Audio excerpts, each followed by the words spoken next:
Welcome to episode 1 of the Rolling to Victory podcast.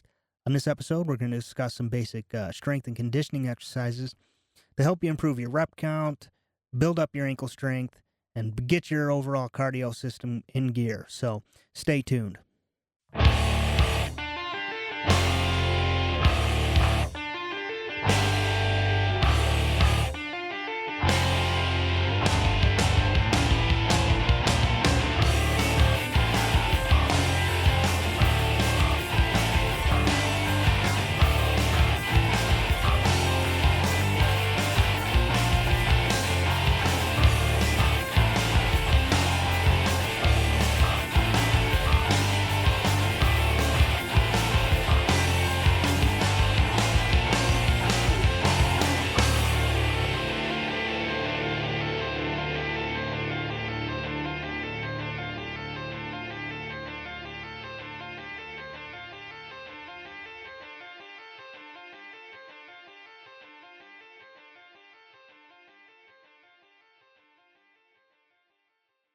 Welcome to the Rolling to Victory podcast.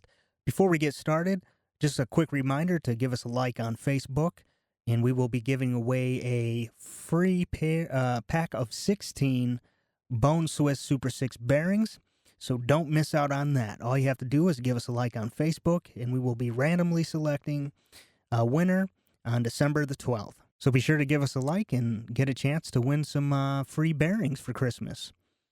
In this episode, I will not have a guest. I just want to give you guys some quick tips that we use on our own students that are preparing for professional roller derby that you can apply to your own situation. One of the things we do initially is we have to have an assessment done on our athletes, and all females have to be able to do at least 50 push-ups, and they have to be able to do a minimum of 40 to even get accepted into training. So, as you can imagine, we get a lot of people who aren't ready, that need to build up to it, and we help them with that. And here's how we help them with that, and here's how you can help yourself get the strength gains that you need and apply it to whatever sport you're involved with.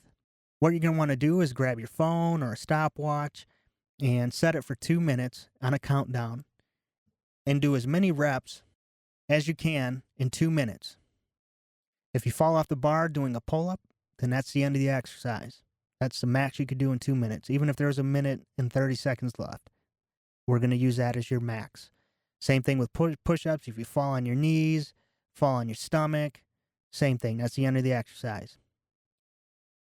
But once we get that number, let's just say you can do 40 in 2 minutes. Should be easy for any female or male to do.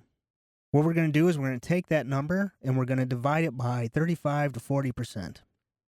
That's going to give us a number of 14, and that's the number we're going to work with. We're going to set an interval timer now for three intervals, three sets of 1 minute intervals. And we're going to have the athlete do 14 push-ups in 1 minute, and whatever time's remaining in that 1 minute, that's her rest time. And then when the second minute starts, you begin doing another 14. And then you repeat for the third interval. Whatever time you have remaining after you do your reps, that's your rest time. That's the only rest time you're going to get. Okay? And you're going to do that with 2 other exercises as well. So you're going to do actually 9 minutes worth of work. You're going to do 3 intervals, 3 1-minute intervals of, say, push-ups.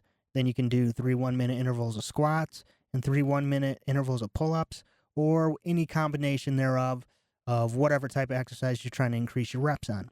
But it should be an intense 9-minute workout. And to know if you got the percentages set right, in that last rep or 2 on that third interval, you should be shaking, you should be struggling, you should be able to do it. It shouldn't be impossible, but you should have to really work to get it. And that's how you know you've got the reps set correctly. If it's too easy, then you should be doing a higher percentage of your total 2-minute max. If it's too hard, do the opposite, lower it down a little bit. You don't want to really go below 35% or higher than 40%. So if you have to do, 36%, 37%, that's fine. but you want to stick in between that 35 to 40% range. And just adjust the percentages up or down until you get that sweet spot where it's difficult and challenging, but you can do it. And that last rep or two, you really got to work to get it. You can get it, but you got to scream and cry and do whatever you got to do to get it. That's how you know you got your percentages right. That is a good way to increase your strength, upper body, core, lower body, doesn't matter. When you're doing calisthenic exercises, any type of body weight exercise, that is a staple for our training, and that is definitely something I'd recommend you to at least give it a shot and let us know your results, because it is a very effective way to increase your reps. So moving on, another big thing that we work on is ankle strength. Every skating athlete understands this. Every skating athlete understands the importance of this.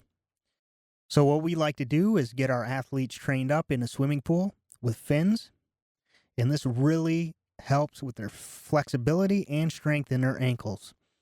And these are things that you can also implement into your training. It also is another great low impact exercise, and it's a good cross training exercise to prevent that overuse injury. Okay. You don't always want to do repetitive motion, same thing all the time. You're going to get overuse injuries. Okay. This is a good way to mix it up. We're all kind of familiar with drawing the alphabet with your feet. Okay. That's a great way to start to build your ankle strength up. Okay. And if you haven't been doing that, begin to start doing that. And that's going to help build up that ankle strength for you. And once you kind of do that and you're like, okay, now I need a tougher challenge to make my ankles even stronger. Okay. This is when you want to start implementing fins. And this is really where we like to work our water training course with our students. You can put fins on, go for, you don't have to go for like the 2,000 meters like we do, even just a couple 100 meters. Okay. Just a few laps, just, maybe a half hour, 45 minutes of swimming with fins will definitely give you that increase you need.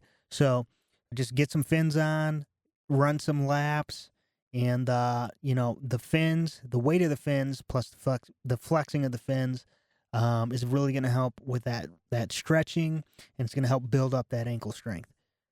Another good way to build up some ankle strength there while you're in the pool is with vertical flutter kicks. So you can't be afraid of the deep end because you can't do this in a shallow end. You want to just have your hands raised up out of the water. And the only thing that should be keeping your chin and mouth above the water is you flutter kicking. And what you're going to do is you're just going to flutter kick like you're treading water. Don't use this as a water treading exercise. You should be doing an egg beater for that. But what you're doing here is really using the force of your ankles to get that propulsion to keep yourself above the water.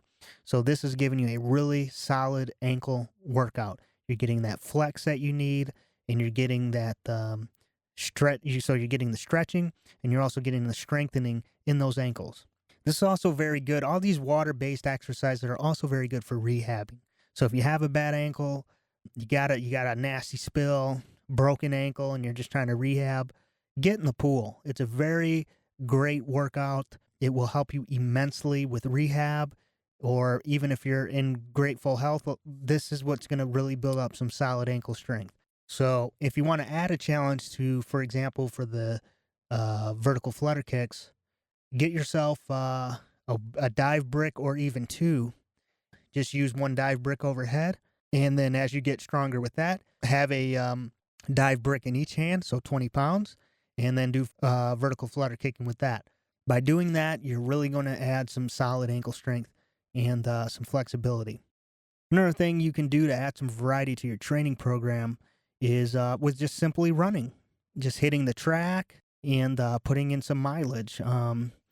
We have our students do at least 10K. They have to be able to do at least 10K, 6.2 miles. But if you're not, you don't have to go and do all that. But even just a mile or two, just short distances, can really add some variety, get your cardio going, get your blood pumping, and again, preventing overuse injuries. It's hitting your legs in a different way, It's putting different stress on your ankles. And again, here is another way to increase your ankle strength. Once you're running a mile, mile and a half, 2 miles, and you're ready for another challenge. You want to do this slowly. You don't want to do this all the time, but doing a lot of sand running in sand, running barefoot. Make sure that you're not overdoing this. Don't try to run 20 miles in the sand. You will hurt your ankles. A lot of people are used to wearing shoes all the time, so their ankle muscles aren't really all that strengthened like they think that they are. So, but again, in moderation, do some barefoot running in sand, and this is going to help work your stabilizers. It's going to help add stresses to your ankle and strengthen your ankle. So, again, between pool work, between doing some running and some sand running, that's going to help your ankles in your overall cardio fitness. Okay.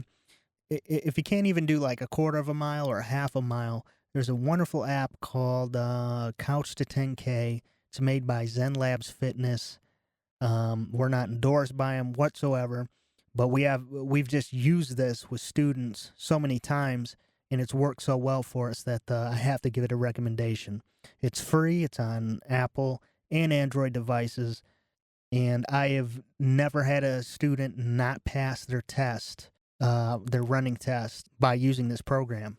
So these are just some basic things that you can work with, that we've used on our athletes that we get really good results from. So I wanted to give them to you guys today, that you can give them a shot, see how you like them, and if you have any questions about them, post a message on the Facebook page there, and we'll be glad to help you. So thank you for tuning in. Next week we will have Coach Sutton Atkins on to discuss his training camp and his skate school. That is the Skate School Online, where he can give you feedback and assistance right over the computer. So if you're looking to improve your skills on fitness skating or speed skating, then you're definitely not going to want to miss that one. So until next week, get out there and skate hard.